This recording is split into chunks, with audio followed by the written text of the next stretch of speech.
وہ آدمی جس میں تنہائی میں اللہ کا ذکر کیا، اللہ کو یاد کرنے بیٹھ گیا، کوئی دیکھنے والا نہیں تھا، وہ تنہا تھا، حجرے میں تھا، اپنے بند کمرے میں تھا، اپنے رب کو یاد کیا۔ اللہ کی یاد کرتے کرتے اس کی آنکھوں سے آنسو ٹپکنے لگے، اس کی آنکھیں آنسوؤں کا خراج دینے لگی۔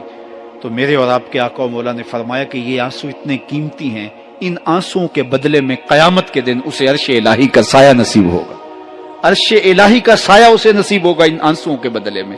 رومی علیہ رحمہ فرماتے ہیں جہاں پانی گرتا ہے وہاں سبزہ اگتا ہے، جہاں آنسو گرتے ہیں وہاں رحمت اترتی ہے۔ تو اس لیے جو اللہ کی یاد میں رونے کا لطف ہے اور اللہ کی یاد میں آنسو بہانے کا اجر اور صلہ رکھا گیا ہے، یہ گناہوں کو دھو ڈالتا ہے، یہ اندر کی صفائی اور ستھرائی کا سبب اور ذریعہ ہے۔ میرے اور آپ کے آقا و مولا نے فرمایا راتوں کی تنہائیوں میں اٹھ کے قرآن پڑھا کرو اور قرآن پڑھتے ہوئے رویا کرو۔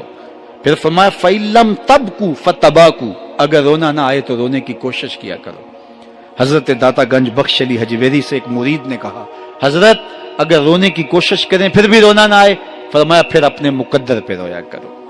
تم اتنے سنگ دل ہو گئے ہو کہ تمہاری آنکھیں آنسوں کا خراج نہیں دیتی۔ جو رونا نہیں جانتا وہ اللہ کی رحمتوں کو اور اللہ کی کرم نوازیوں کو کیسے سمیٹ پائے گا؟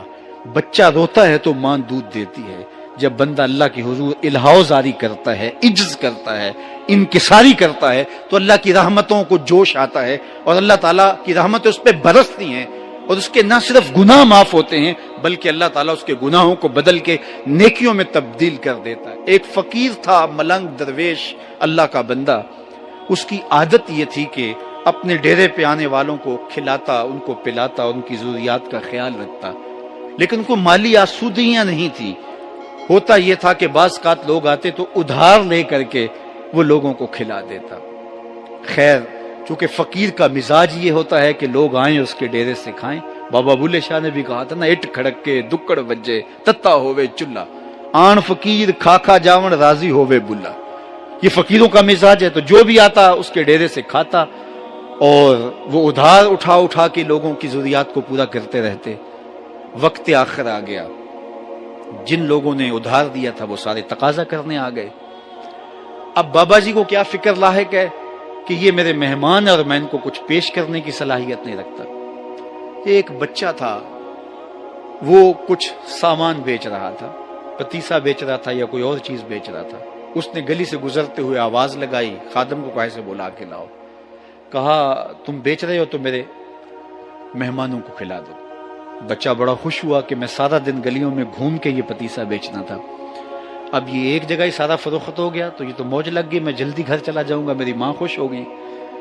تو سارا ان مہمانوں کو کھلا دیا گیا اور اس کے بعد کہا بابا جی پیسے؟ کہا تم بیٹھ جاؤ، جب ان کو ملیں گے تو تجھے بھی مل جائیں گے۔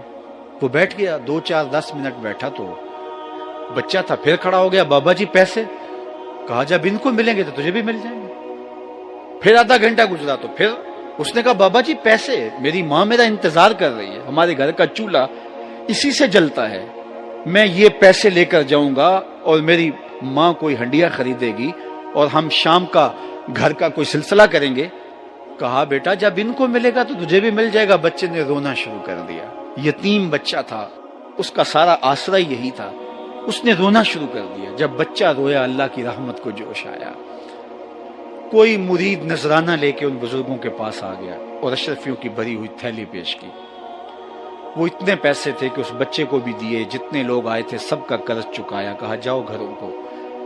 تو سب نے کہا بابا جی ہم صبح سے بیٹھے ہوئے تھے تو یہ نذرانہ دینے والا صبح سے نہیں آیا تو اب کیسے آ گیا؟ کہا صبح سے تمہارے اندر کوئی رونے والا نہیں تھا، ایک رونے والا آیا تو باقیوں کا بھی کام بن گیا۔ بعض اوقات کسی ایک شخص کی وجہ سے باقیوں کی خطائیں بھی معاف ہوتی ہیں۔ آج ہم اجتماعی طور پہ تا حد نظر اندر باہر اوپر نیچے اتنے لوگوں کے ہجوم میں اللہ کی بارگاہ سے یہ توقع رکھتے ہیں کہ مالک کتنے ہجوم میں کوئی ایک تو ہوگا جو تیرا لاڈلا ہوگا، کوئی ایک تو ہوگا جو تیرا بہت قریبی ہوگا، کوئی ایک تو ہوگا جس پہ تیری رحمتیں برسیں گی۔ تو مالک اس کے صدقے سے ہماری خطائیں بھی معاف کر دے، ہمارے گناہ بھی معاف کر دے۔ کوئی ایک رونے والی آنکھ مل گئی تو باقیوں کا بھی کام بن جائے گا۔ اٹھ فریدا ستیا تے میلہ ویکھن جا، وت کوئی بخشیا مل جاوے تے تو ہی بخشیا جا۔ میرے مالک ہم سب کی خطائیں معاف کر دے، ہم سب سے درگزر فرما، اور ہم سب کے باطن کو ستھرائیاں دے دے، ہمارے اندر کو پاکیزگیاں دے دے۔ بہت وقت میں نے اور آپ نے صاحب گزار لیا، تیزی کے ساتھ زندگی بیت رہی ہے۔ میں اگر اپنے آپ کو دیکھوں تو میری زندگی کتنی بہاریں کاٹ چکی ہے۔ اگر آپ اپنے آپ کو دیکھیں، کوئی 60 سال، کوئی 20 سال، کوئی 25 سال، زندگی تیزی کے ساتھ گزر رہی ہے۔ بندہ جب سوچتا ہے کہ میں 40 سال کا ہو گیا ہوں تو آگے میری زندگی کے اگر 30 سال بھی ہیں تو 30 سال تو کافی ہیں، لیکن وہ پیچھے اگر پلٹ کے دیکھے تو 40 سال یوں گزر گئے جس طرح چٹکی بجائی جاتی ہے۔ جب چٹکی بجانے کے وقت میں 40 سال گزر گئے محسوس ہوتے ہیں، تو جو باقی 30 سال اگر ہوئے بھی، وہ تو گمان ہے میرا، وہ تو گمان ہے آپ کا، ہمیں تو ایک سانس کا بھی نہیں پتا۔ پوچھا گیا زندگی اور موت کے بارے میں کیا خیال ہے؟ کہا فجر پڑی ہے، پتہ نہیں ظہر پڑھ سکیں گے یا کہ نہیں۔ کہا اتنی لمبی امیدیں لگائے بیٹھے ہو، کہا ظہر پڑی ہے، پتہ نہیں عصر پڑھنے کا موقع نصیب ہوتا ہے کہ نہیں۔ کہا یہ بھی طول عمل ہے۔ ایک بولا عصر پڑی ہے، پتہ نہیں مغرب پڑھ سکیں گے یا کہ نہیں۔ کسی نے کہا ایک رکعت پڑی ہے، پتہ نہیں دوسری رکعت بھی پڑھنا نصیب ہوتی ہے یا نہیں۔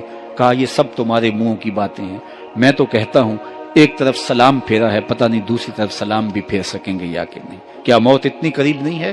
ہم نے اپنی آنکھوں کے سامنے لوگوں کو جدا ہوتے یوں نہیں دیکھا ہے؟ ہم کہتے ہیں اس کی خبر سنا رہے ہو موت کی، یہ تو میں نے ابھی سبزی والی دکان پہ دیکھا تھا۔ لیکن جب موت آتی ہے تو ایک لمحے کا تقدم اور تاخر نہیں ہوتا۔